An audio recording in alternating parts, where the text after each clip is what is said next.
Hi, this is Heidi from Garden Crossings, and I am going to be taking you for a walk through the Proven Winners trial bed here at Walters Gardens. Walters Gardens is a wholesale greenhouse located in Zeeland, Michigan, and it's right down the road from our retail garden center. For those of you who are not familiar with Garden Crossings, we are a mail order company that specializes in Proven Winner products. We carry virtually every Proven Winners annual, perennial, and shrub. So let's take a walk through the garden today and check out the spring blooming perennials from Proven Winners.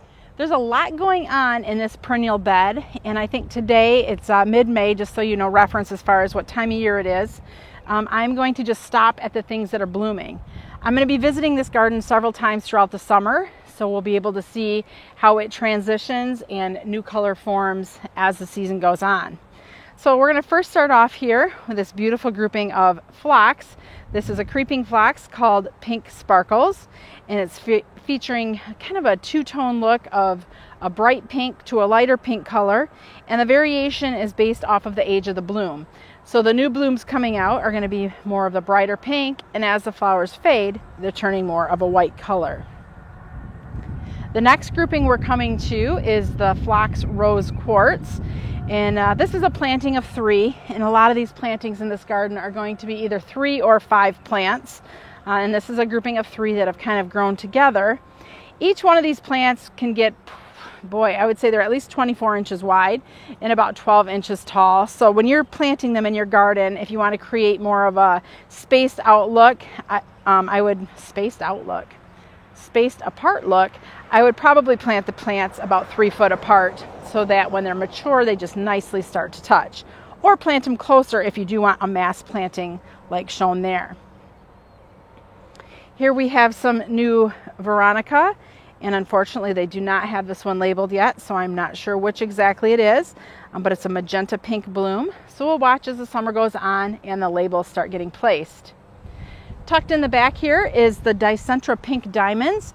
This is a full sun loving fern leaf bleeding heart, or Dicentra. And when I first saw this in the garden, I thought, oh my goodness, they planted this in clearly the wrong location. I mean, there's not a shade of speck to be seen, not a speck of shade to be seen in this garden. But these bleeding heart bloom all summer long. They do not ever stop. And just look at those beautiful clusters of the magenta light pink blooms. This is a great plant if you're looking for something that blooms all summer long. The clumps will get about 18 inches tall and wide, so a great plant to plant in mass, so you always have something in bloom. There's a lot of Salvia, Veronica, and Baptisia that we're passing right now, along with some Monarda. In the back there, that's a Baptisia Cherries Jubilee. It's not blooming yet, but you can see that the buds are certainly there. And I'm guessing probably in the next couple weeks or so, these will be just starting to bloom.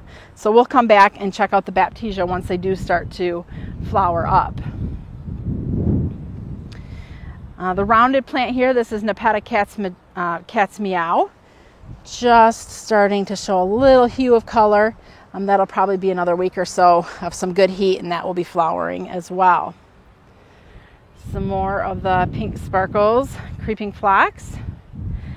Just a new little planting here of the Magenta Sprite. You can see it's got the beautiful deep dark magenta blooms. The dark foliage you're seeing back in the back, that is Penstemon, and that will be blooming with kind of a light pink flower once it's ready to bloom. We've got some Sedum Rockin' Girl Pop Star up front. That's a fall bloomer, but you can at least see the habit of that plant. Some Rose Sprite Creeping Phlox, kind of on its end game. A bunch of daylilies will be blooming. Sedum Tiramisu, so this is a nice rounding ball shape habit of Sedum. This is going to be a fall bloomer, but at least you can see the foliage color here this time of year, and also the habit of the plant. Planted in the little trellises there, that's Clematis Stand By Me. Clematis Stand By Me is a non-clinging clematis, so it's one that's not going to wrap around a fence or a trellis. So we do recommend, like what they've done here, is put it in some sort of a formed type trellis, or planting it between 2 plants that can help hold it up. I've also used those colorful tomato cages. If you have, you know, the spray painted tomato cages that are the larger type, those two also work well for a less expensive way of holding up the clematis Stand By Me. Some opening act phlox there, not open yet.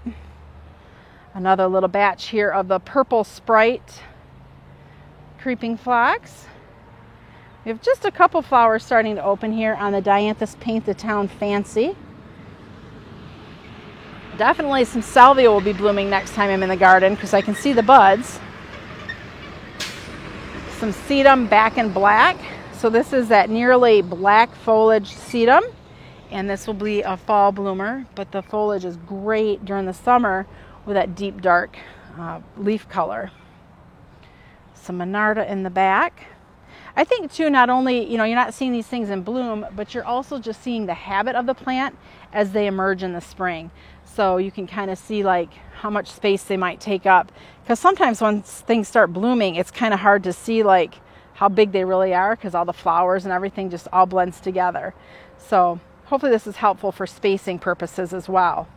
Some opening act phlox, some more of the Dianthus.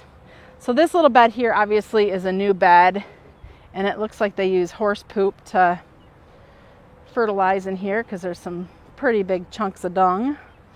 The dark color foliage we're seeing there is the Dark Side of the Moon Astilbe. It's really gorgeous foliage color, and then that will get flowers on it later on in the summer.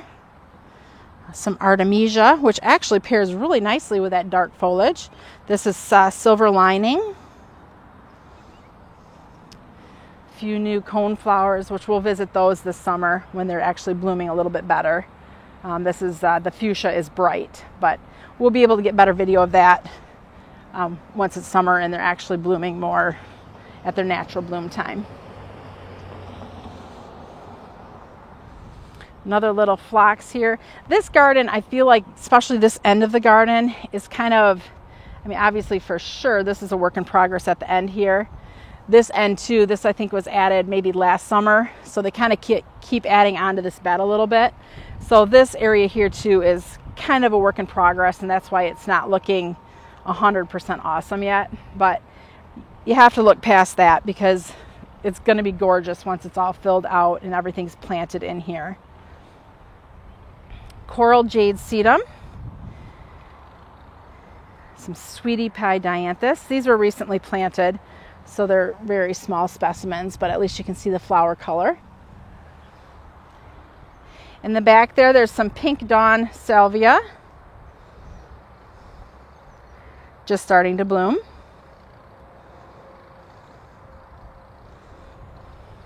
The purple you're seeing, that's the Polemonium Heaven Sent or Jacob's Ladder.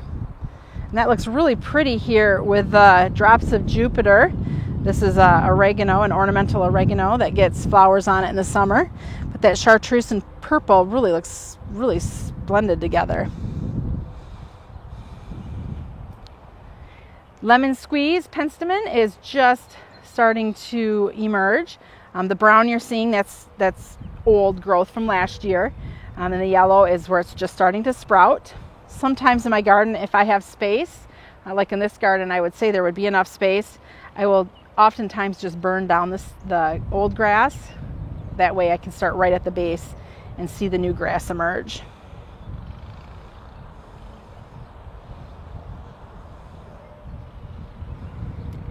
Some more of the opening act phlox. A big mass here of the Dianthus Paint the Town Magenta. And this is just loaded with buds. Like from where you're seeing, you can't see it, but let's go down closer. And from this angle, you can see all the buds. So once this opens up, it is going to be a mass of gorgeous magenta blooms.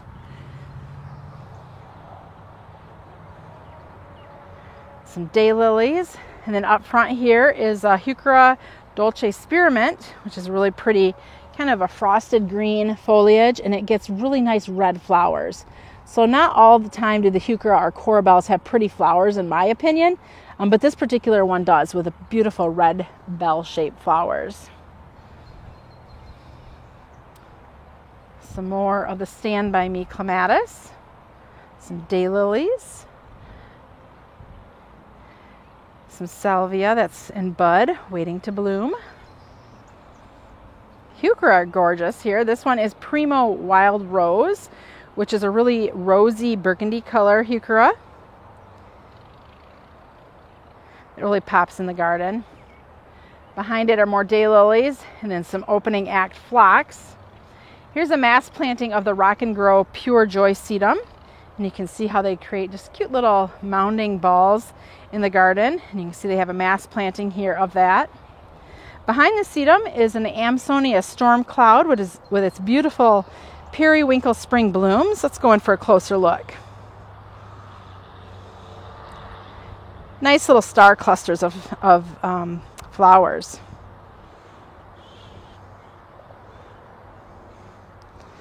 Up front, newly planted, is the Heuchera or Corbel's Cherry Truffles.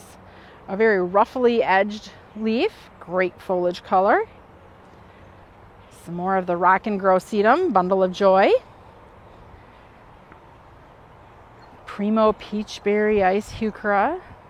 You can see how that really pops among all the green here in the garden. Beautiful phlox, Ruby Riot.